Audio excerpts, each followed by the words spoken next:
In a league obsessed with flash and speed, Jeremy Reaves is proving that the persistent turtle is just as valuable as any hare. That and more right now on Locked On Commanders.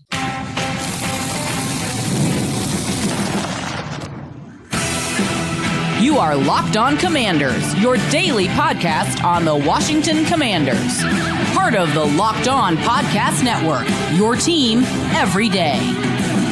And welcome into Locked On Commanders, where we watch the film, break down the data, and call it like we see it. I'm your host, David Harrison. This is your daily podcast covering the Washington Commanders, part of the Locked On Podcast Network, your team every day. Not only am I here with you 5 days a week, but I'm also covering the Commanders for Sports Illustrated's CommanderGameDay.com and locally for your CBS affiliate, WUSA9.com. I want to thank you for making Locked On Commanders your first listen of the day today. And whether you're an everydayer or you're just checking us out today, I appreciate you for coming through. To those everydayers, however, a special thank you for all of you for coming through every single day. Everybody out there, if you're not already subscribed for free on YouTube or wherever you're listening to today's episode, please take the time to do so now. And if you're new to the show, it's a great time to find the show. We've got a lot to talk about, even into this quote-unquote dead period of the season. Got a lot of fun stuff coming up ahead for you as we get ready for training camp in less than 40 days, give or take, right around 40 days, give or take a day or two here. Hopefully you like what you hear and you come back for more soon. Coming up on today's episode, we're going to talk about the people business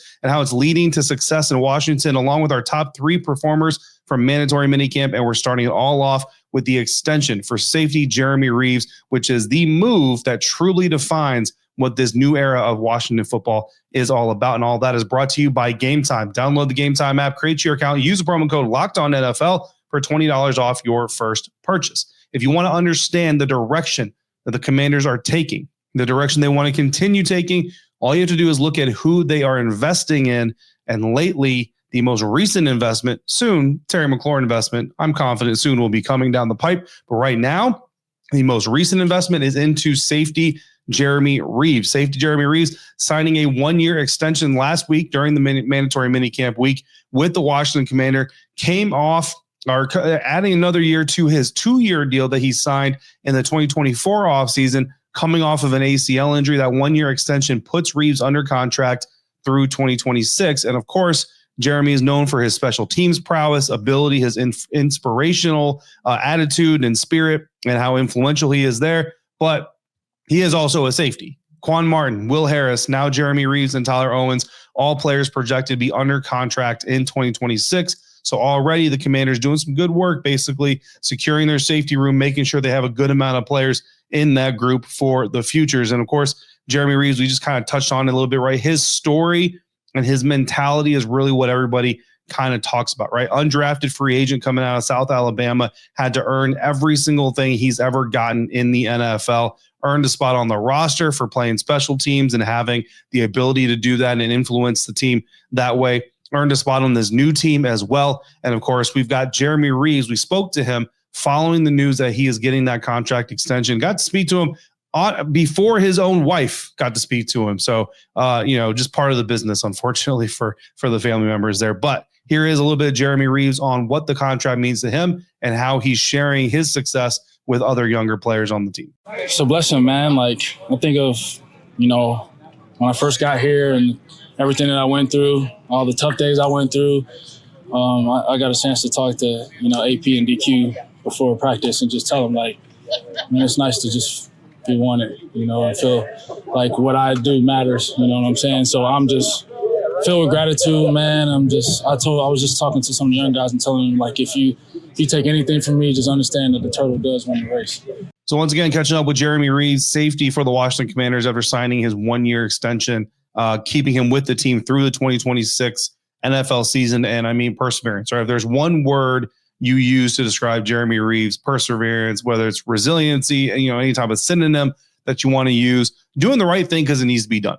And that's really what it boils down to. If you want to know why Jeremy Reaves is as successful as he is, he just does the right thing because it needs to be done, not because it's going to get him a job on the starting lineup, not because it's going to get him more reps necessarily, not because it's going to get him more fame, because it's what needs to be done. He goes out there, runs with his hair on fire, makes tackles, makes plays. You put him in on defense, he's going to give you 100%. You put him in on special teams, he's going to give you 100%. He does it for the right reasons because that's the type of ball player, the type of person that he wants to be. It's not a shtick. That's how Jeremy Reaves operates. When the cameras are on, the cameras are off. He's the same guy that you see every single time we get him on the air. And I really think that he is just quite ultimately the ultimate Dan Quinn type of player. There's a reason that this coaching staff, this front office, think about all the 1-year contracts they gave guys last year. They gave Jeremy Reaves a 2-year deal, having never coached him, and the fact and knowing that he was coming off of a torn ACL. That is how impactful Jeremy Reaves as a human being, as a player, is on a team like this, where a coaching staff, a front office that really has never even worked with him wants to keep him around just because of who he is. In fact, DQ agrees clearly, calling Reaves in his post-minicamp press conference, quote unquote, a true commander, and also a BMF, a bad mother. I'm going to let you fill in the blanks, is what Dan Quinn calls Jeremy Reaves. What is great about Jeremy Reaves, honestly, is that fans and certain members of the media, at least, were onto him before he ever got to this point, right? Before he ever got the All-Pro selection, the Pro Bowl selection, before he was voted for team captain on this team for a season, before he got the new contract, the 2-year deal from this front office, before he got this extension. You guys and certain members of the media have been all over him. I can't even take credit for that, because when I got on the beat here just a few seasons ago, I think this is my 4th season covering the team. When I got on the beat, there were media members saying, like, that guy right there, Jeremy Reaves, he's the guy that you want to talk to. He's the guy that you want to pay attention to. He's not a star. He's not a starter, whatever, but he is a guy that you definitely want to take notice of. And you guys were all over it. It's not like I'm going on Locked On Commanders or at the time Locked On Washington Football Team telling you, let me tell you about this guy, Jeremy Reaves. You guys were already online. So obviously who he is really resonates with people of all walks of life, whether you're into the game or in the game, whether you're outside the game, all that stuff. Jeremy Reaves definitely resonating with people, definitely deserves the deal that he got. So congratulations to him again, on the record, if you want to say it like that. And believe me, when I tell you that man appreciates all of you as well, he really does. Had a lot of candid conversations with him over the years about fan support and about all that stuff. And certainly there is a dark side to fandom. It's like there's a dark side to everything, but the good side of it, the supportive side of it, the side that, helps elevate him when maybe he's got some doubts himself, he definitely appreciates all of you as much as all of you appreciate him as well. And he's got some goals for this next season as well. So checking off one, right, getting the new contract, put a check mark in that one. But he also wants to earn more defensive snaps. He wants to become an All-Pro again. He wants to become a Pro Bowler again. Those are things that Jeremy Reaves wants to do in 2025. He got 4 snaps on defense last season. He's played a lot more than that in some other seasons, so he wants to earn some more reps. Joe Witt Jr., defensive coordinator of the Washington Commanders, has also gone on record saying that he wants to get Jeremy Reaves more reps. All-Pro, Pro Bowler in 2022. He wants to repeat that success again here in 2025. So that is the standard that Jeremy Reaves is setting for himself, but he's not the only one rising to the challenge. And in minicamp, we saw a few players clearly buying in to the culture. Some of them were already here to establish the culture, but continuing to buy in. That's coming up next on today's episode of Locked On Commanders, part of the Locked On Podcast Network, your team every day. And today's episode of Locked On Commanders is brought to you by Game Time. We're talking a lot today about the standard being set by players like Jeremy Reaves and the direction of this team. But there's nothing like feeling that energy live on game day. And if you want to be there for week 1, when they open up at home against the New York Giants, Game Time makes it fast and easy. I was just checking the app, and you can get tickets to the season opener against those Giants for just $148 per ticket. My favorite part about using Game Time is seeing the panoramic view from your exact seat before you buy, so you know exactly what you're getting when you walk into the stadium. Plus, the prices on the Game Time app actually go down the closer you get to kickoff, so you can score some killer last-minute deals, and you can buy with confidence because the Game Time guarantee promises that if you find tickets in the same section and row for less money, Game Time will credit you 110% of the difference. So take the guesswork out of buying tickets with Game Time. Download the Game Time app, create your account, use the code LOCKEDONNFL for $20 off your first purchase. Terms apply. Again, create your account, redeem the code LOCKEDONNFL for $20 off. Download the Game Time app today. Last-minute tickets, lowest price guaranteed. Minicamp may not be quote-unquote real football, but the performances of these 3 players were absolutely the quote-unquote real deal. Top 3 minicamp performers here as we continue to wrap up this year's Washington Commanders mandatory minicamp. We're going to start it all off with second-year wide receiver Luke McCaffrey. Luke McCaffrey making plays every single day. showing up every single day, looking impressive every single day. And that's what you want. You got to stack good days of practice. It's only been 3, right? Mandatory minicamp. You only get 3 days of practice. So it's only been 3. So yeah, there's a grain of salt here, right? It's not 40 days, 60 days of consistent dominant practices or really strong practices or games, things like that. He's still got to do it on game day, of course. But from what we get to see in the sample size we got to see, certainly Luke McCaffrey standing out. On day 1, made a sideline catch that we discussed on the episode that showed ball skills. It showed balance, awareness of where he was in the field in relation to the sideline, the defender, where the ball was, all of these things that allow a wide receiver to really elevate their game. He's showing those things, getting separation on his routes, getting off the line of scrimmage well. Tight window catch on the final day of minicamp. Sam Hartman throwing into a very, very tight window. Luke McCaffrey showing the concentration to make the touchdown catch. And there's a little bit of a credit there as well to wide receivers coach Bobby Ingram, who's running several drills with those receivers where they're holding, paddles and pads and other things and just waving their arms in front of, fellow receivers' faces and all that stuff, just making it as noisy as possible, as much traffic as possible, track the ball, make the catch. Luke McCaffrey showing the fruit of that labor right there in that play. Multiple TD catches as well throughout the OTA portion, mini camp period as well. Luke McCaffrey certainly looking a lot faster, looking more confident, just playing fast. I should say playing faster, not like he's upped himself like a 4.2, 5.40, like playing faster, right? Playing with more confidence. We talked to him a little bit during the OTA period as well. Got to hear from him, and he's saying that he's feeling more confident, feeling more, on stable ground here in this second year. But let's also hear from head coach Dan Quinn about his second year receiver. Going into year 1 with Luke, there was never a question like how hard he was going. It's like a golden retriever and a tennis ball. You throw it, he went pick it up, and he's running back, and he's like the tail's wagging, and throw it again, and he goes, and he's like he couldn't go hard enough.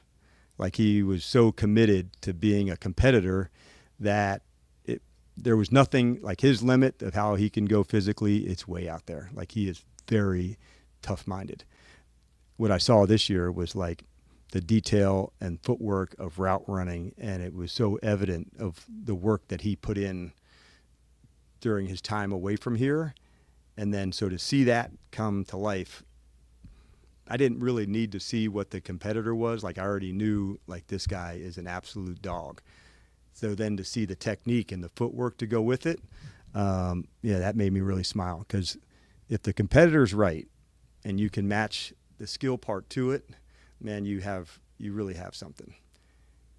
And if you've got good skill, but the competitor's not right, it's really hard to be an exceptional, because when it gets really hard, that's when you need the absolute dog the most. And there's some plays in the NFL that are really hard. 7-on-7 and throwing against zone and routes on air. There's a lot of people in America can do that. It gets hard and somebody's pressing you man to man and you break them off and win. And after a catch, like those are the things that I've seen from him this offseason as a really polished receiver. Was I surprised that he did it? No, because I knew he's a person, if I go back to the competitor, like he's going to find a way or make a way. And he found a way to get those things just right, because he was fairly new at the position, from being in college, transferring, even playing quarterback there and moving to receiver. So Adam's vision was there earlier, that he saw the Senior Bowl, the competitor. Then I got to see that to say, okay, I see it too. And then I knew spending time with Bobby that would take place to go there. And so it was cool to see him coming into year 2 as a really polished route runner. All right. Once again, that's Dan Quinn on Luke McCaffrey talking about just his energy, his effort, and coming in to do mandatory minicamp OTAs as a very, very polished route runner. As he put it, I love the golden retriever comp. I mean, I don't know if you guys hear it there, but it made us all laugh just a little bit, just because it fits. Like it honestly fits. Like Luke McCaffrey, just 100 miles an hour every single time. And I think that as a coach, you love a guy like that, right? Because he's playing as fast as he possibly can. Now, again, when you're having to think about what you're doing, what's the next step? Where am I supposed to be? What's my landmark?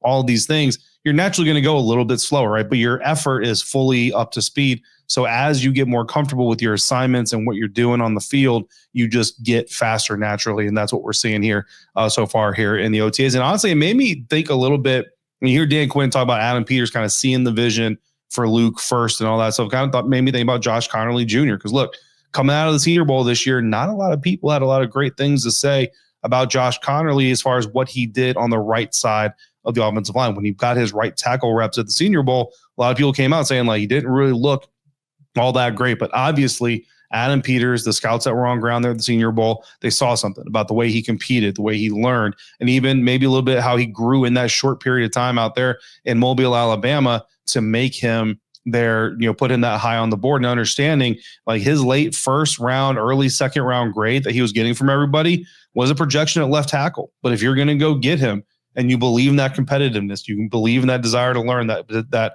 ability to get better at right tackle, you still had to go up there and get him that high. And, look, maybe he's the right tackle of the future. Maybe he's the left tackle of the future.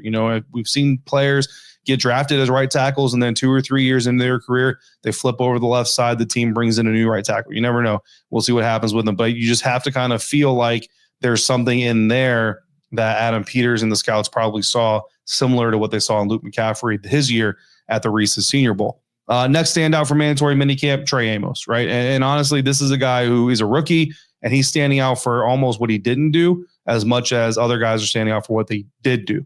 Still looks sticky in coverage during the drills, during 7-on-7s, 11-on-11s, all those things during the mandatory minicamp. Still look good in that aspect. Built off a very strong OTA performance, got that interception early on to set the tone off of Jaden Daniels, and really just kind of never waver from that point forward. Didn't get exposed during minicamp. So again, it's kind of something where you find value in what he didn't do by not getting exposed and not looking like a rookie out there. Even though you didn't get, an interception, didn't make the big play and all that stuff, you love the fact that there's also not players getting big plays against him. Defensive backs coach Tommy Donatel, when we got to speak to him here in the last week or so, said, quote, he's handled everything that we've asked him to do, and he's been super impressive. He's trending upward right now, and we're super impressed, end quote. So Trey Amos continuing to make a name for himself, continuing to stand out, again, sometimes for what he's doing, but also sometimes for what he's not doing, and not allowing catches, not allowing receivers to have easy windows, or quarterbacks to have easy windows, receivers to make easy catches,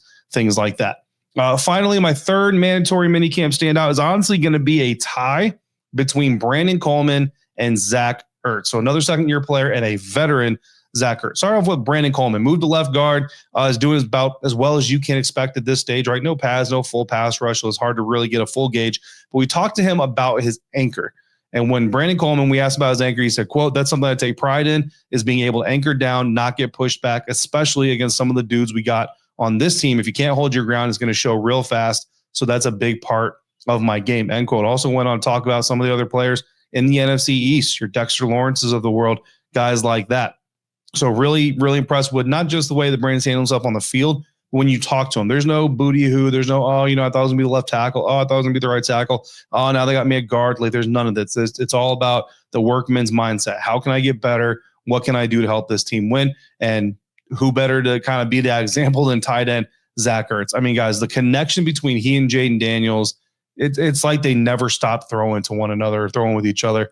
Continues to be very impressive, continues to look young beyond his years. Like, he does not look his age at all. And then just seeing the amount of work that he puts in. We saw it last year, but now having like kind of the results to look back on and seeing that desire is still there, that engine, that motor is still there. Like, this dude basically says, like, if I'm going to be away from my family, be at work, I'm going to work. So even when like he's not in the operation, even when his part of the practice isn't going on, this dude is always working on something. Just very, very impressive. Very, very, very solid role model for this team to have around him. So breakout performances from young players, savvy play from veterans, they're great to see, but they don't happen by accident. They happen because the environment the coaching staff has intentionally built. Coming up on today's episode of Locked On Commanders, part of the Locked On Podcast Network, your team every day.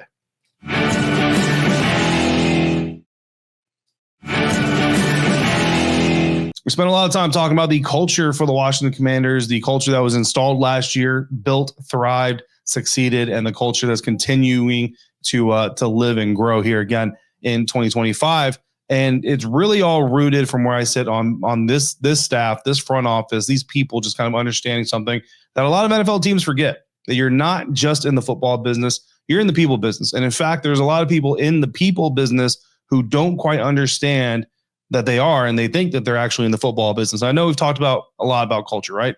But it's because, as simple as it kind of sounds, right? It's kind of like, well, no, duh. Why wouldn't you care about people? Why wouldn't you care about their why? Why wouldn't you care? Like, there's just so many organizations that don't do it. It's uncommon as all get out. And even in some of your workplaces where you work, right? Well, why wouldn't you care about this person? Why wouldn't you want to know, if this person's in a good mind space with their family and everything else is going to make them a more productive employee or worker? Why wouldn't you do it? But we all know those supervisors, bosses, managers, CEOs, whatever it is in your walk of life, they just don't care. And when you get a person who cares about you in those situations, it can make all the difference in the world. And unfortunately, it's not normal. I wish it was more normal, but it reminds me of that saying, right? Where people forget what kind of business they're in or don't realize what kind of business they're in. They think that they're in one business, but they're in the other. And look, Dan Quinn, Cliff Kingsbury, right? Joe Witt Jr., all these guys, they're in the business of scheming against opponents, making critical decisions, all of that. But at the end of the day, if they don't have the people in the right place and the right mindset to execute those decisions and those game plans, none of it matters. And when you don't care about your people, the business is going to suffer. DQ always talks about not BSing his players because these players get BS their entire lives. Most of these guys were the big men on campus at their high school. They were highly recruited. They were getting all these offers and all this stuff. In today's world of social media, they're getting all the likes and the followers and the subscribers and the DMs. And you just get a sense from these players when you talk to them. They don't feel like they're being fed a company line. They don't feel like they're being sold a bill of goods.